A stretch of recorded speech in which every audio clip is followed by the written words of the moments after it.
Hello student, आपका science think academy में स्वागत है। आज का हमारा विषय है बायोलॉजी, कक्षा 12 एनसीईआरटी, पहला पार्ट पुष्पी पादपों में लैंगिक जनन से लेसन वाइज हम यहाँ पे कुछ महत्वपूर्ण क्वेश्चन कराएंगे जो एनसीईआरटी बोर्ड के अनुसार पूछे जाते हैं। तो इसमें बहुविकल्पी प्रश्न भी होंगे और अति लघुत्तरी भी होंगे, विस्तृत भी होंगे और लास्ट में कुछ अति महत्वपूर्ण क्वेश्चन दिए गए हैं, उसको भी आप लास्ट तक अवश्य देखिए। अगर वो देख लेते हैं तो एग्जाम में कोई भी ऐसा क्वेश्चन नहीं है जो यहाँ से ना पूछे जाए। तो चलिए हम शुरू करते हैं। तो पहला इसमें बहुविकल्पी प्रश्न पहले का है कि आवृत बीजी पौधे का भ्रूणपोष होता है। तो आवृत बीजी पौधे का भ्रूणपोष होता है तो ए है द्विगुणित, बी है बहुगुणित, सी है त्रिगुणित और डी है अगुणित। तो इसमें जो सही उत्तर है तो आवृत बीजी पौधे का भ्रूणपोष हमेशा त्रिगुणित होते हैं। त्रिगुणित क्योंकि ये मेल एक गैमीट आता है, एक से फर्टिलाइज करता है, दूसरा आता है और डबल न्यूक्लियाइज करता है। तो डबल न्यूक्लियाई जो है 2n पहले से है और एक मेल गैमीट वाला और 3n बन जाते हैं। तो इस तरह से दूसरा क्वेश्चन देख लिया जाए कि पहले का था बहुभ्रूणता की खोज किसने की थी। तो बहुभ्रूणता की खोज जो है ये ए है ल्यूवेनहॉक द्वारा, बी है महेश्वरी द्वारा, सी है विंगलर द्वारा, डी है कूपर द्वारा। तो बहुभ्रूणता की जो खोज की थी ये ल्यूवेनहॉक को माने जाते हैं, ल्यूवेनहॉक द्वारा खोजी गई। अब अगला क्वेश्चन है जल परागित पादप का नाम है। तो जल परागित जो पादप के नाम हैं, पहला ए है वैलेसनेरिया और बी है हाइड्रा, सी है मटर और डी है ए तथा बी दोनों। तो जल परागित जो पादप हैं वैलेसनेरिया भी है और हाइड्रा भी है। इस वजह से इसका जो सही उत्तर है वो डी वाला है, ए और बी दोनों। अगला क्वेश्चन है कि भारतीय भ्रूण विज्ञान का पिता कहते हैं। तो ए है सर जगदीश चंद्र बोस, बी है हरगोविंद खुराना, सी है पी महेश्वरी, डी है बीरबल साहनी।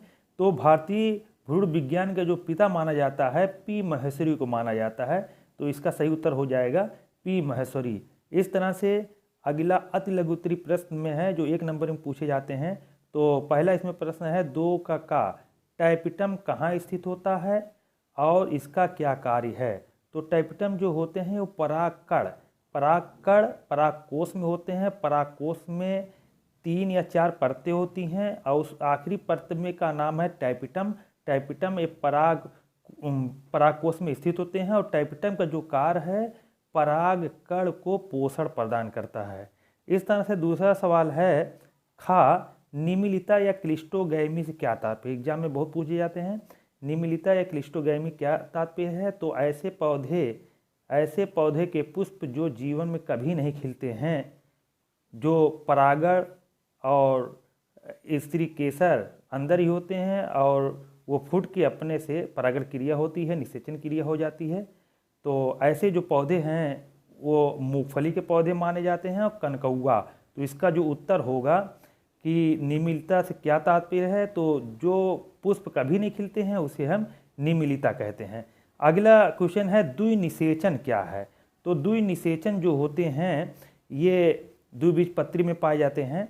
द्विनिषेचन के अंदर 2 बार निषेचन होते हैं, एक एग से होता है, दोबारा जो है न्यूक्लियाइस होता है, तो उसे हम द्विनिषेचन कहेंगे। और इसकी खोज किसने की थी। इसकी खोज नमास्टिन नामक वैज्ञानिक थे, उन्होंने की थी।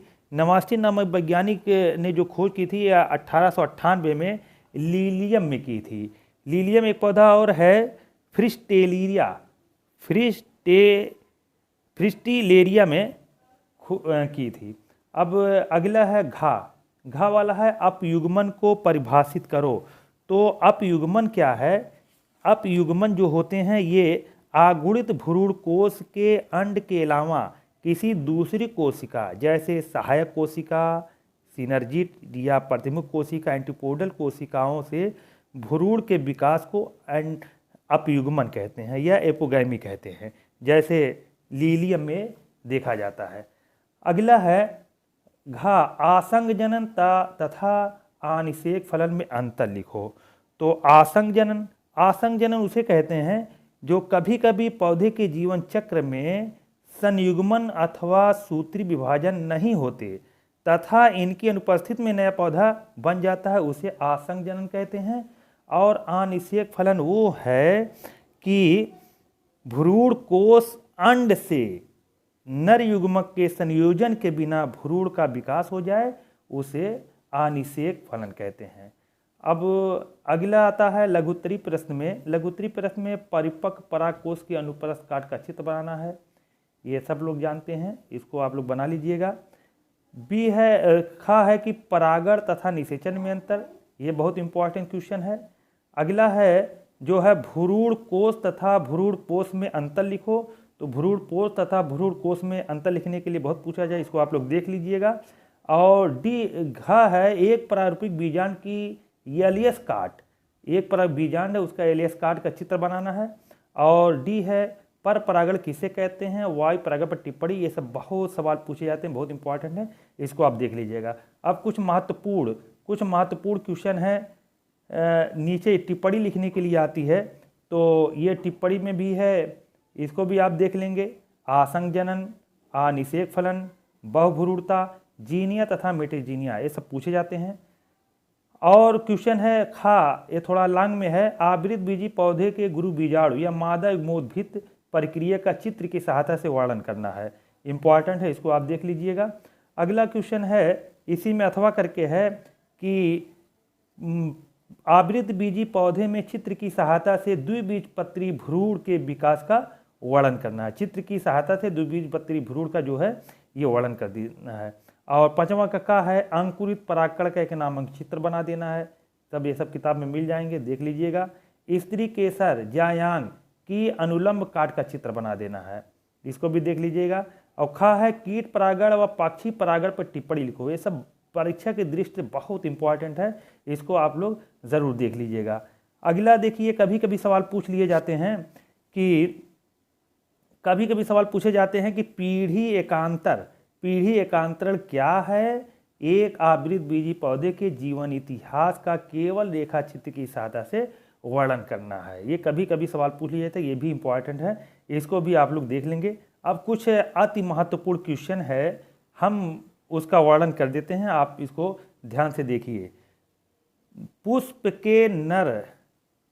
के नर जनन अंग का प्रतिनिधित्व कौन करता है, तो पुष्प के नर जनन अंग का प्रतिनिधित्व जो है पुमंग करता है, जिसको हम एंड्रोसियम कहते हैं, पुमंग कहते हैं।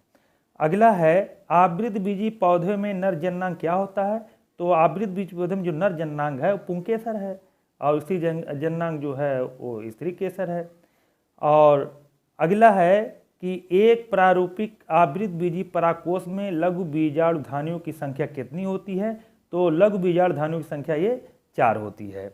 अगला है 200 लघु बीजाणुओं के निर्माण के लिए प्रयत्नात्मक लघु बीजाणु मात्र कोशिका में कितने अर्धसूत्री विभाजन होंगे, तो 50 बार होंगे, 200 हो जाएगा, ये सवाल इंपॉर्टेंट है, 2019 में ये पूछे गए हैं। अगला है कि 112 लघु बीजाणुओं के निर्माण हेतु लघु बीजाणु मात्र कोशिका में कितने अर्धसूत्री विभाजन होंगे, तो क्या होंगे, ये 28 होंगे, 28 चौका कितना हो जाएगा, 112 हो जाएंगे, इसको देख लेंगे। अगला बीजांड का वह स्थान जहाँ बीजांड वृत्त जुड़ा होता है क्या कहलाता है, तो उसको नाभिक कहते हैं, नाभिक बोलेंगे। अगला निभाग किस में पाया जाता है, निभाग जिसको हम न्यूक्लियस कहते हैं, तो निभाग जो है ये बीजांड में पाए जाते हैं, चित्र देखेंगे आपको सब समझ में आ जाएगा। अगला है कि एक प्रारूपी आवृत बीजी भ्रूणकोश परिपक्व होने पर कैसा होता है, तो उसमें 7 कोशिकाएं बनती हैं और 8 केंद्रकी बनते हैं, 7 कोशिकाएं और 8 केंद्रकी, इसको पोर्नोगैमी के नाम से भी जाने जाते हैं। अगला है अंड समुच्चय के निर्माण में कौन सहायक होता है, तो अंड समुच्चय के निर्माण में जो अंड एवं सहायक कोशिका जिसको सिनर्जिट कहते हैं, सिनर्जिट के बीच में अंड कोशिकाएं होती हैं, ये दोनों अंड एवं सहायक कोशिका ये अंड समुच्चय के निर्माण में सहायता करती हैं। अगला क्वेश्चन है कि कौन सी कोशिका सभी प्रकार के भ्रूणकोश में पाई जाती है, तो ये अंड कोशिका जो है सभी प्रकार के भ्रूणकोश में ये पाई जाती है।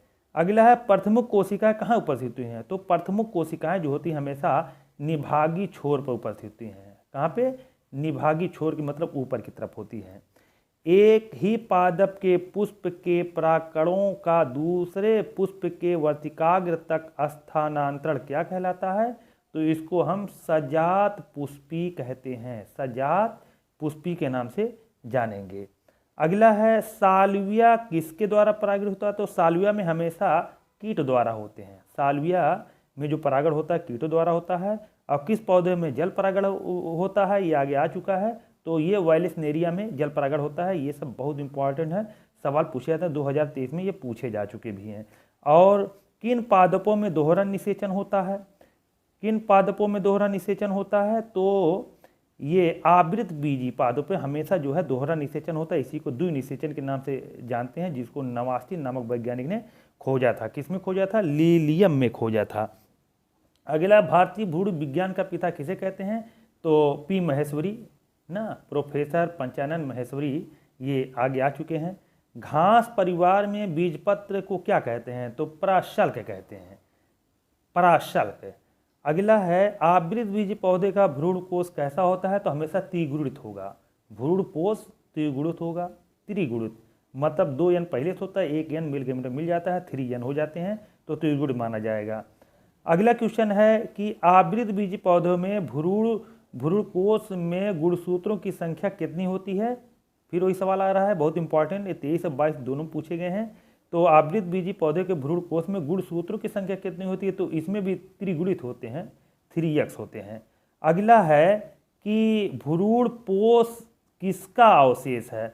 तो भ्रूण पोष जो है बीजांडकाय का अवशेष है। और कौन सा फल एक कूट या असत फल होता है? उसको सेब कहा जाता है। सेब को हमेशा कूट फल या असत फल के नाम से जाने जाते हैं। ये पहले पाठ के बहुत महत्वपूर्ण क्वेश्चन है, इसको आप लोग अवश्य देख लीजिएगा। अगर इस पाठ से कोई भी क्वेश्चन पूछे जाते हैं तो यहाँ से मतलब टैली तो कर ही जाएगा। इसको आप लोग हर हाल में देख लीजिए, और इसको अगर पसंद आया तो लाइक शेयर सब्सक्राइब अवश्य कीजिए। जो सब्सक्राइब नहीं किए सब्सक्राइब कर देंगे। और